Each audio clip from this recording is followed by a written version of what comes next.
សាច់សหมดไข่តែមកได้ស្រីทั้งหลายហើយខ្មៅពីតូចឆ្នាំថ្មីខ្មៅពេញក្រមុំរូបល្អសានសមគ្មានស្រីណាដូចខ្មៅជាស្រីខ្មៅ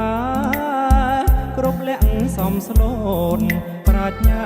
ក៏ឆ្លាតស្ដាប់ពាក្យម៉ែថ្ងៃនេះបុណ្យចូលឆ្នាំថ្មីបងឃើញខ្មៅស្រីអូនរៀបចំផ្ទះ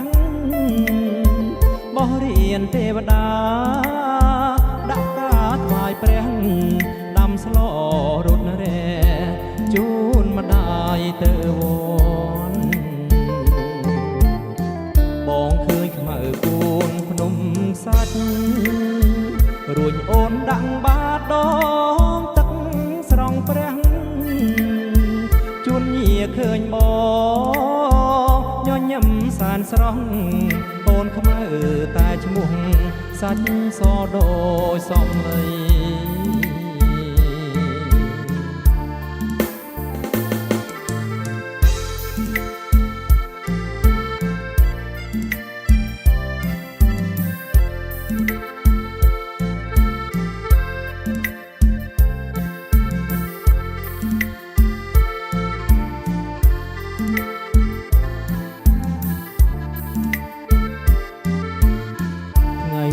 បុណ្យចូលឆ្នាំថ្មីបងឃើញខ្មៅស្រីអូនរៀបចំផ្ទះបោះរៀនទេវតាដាក់ការថ្វាយព្រះដាំស្លរត់រែជូនម្ដាយទៅវត្តបងឃើញខ្មៅគូនភ្នំសាច់រួចអូនដាក់បាតដងទឹកស្រង់ព្រះជួនញាឃើញបងញញឹមសានស្រស់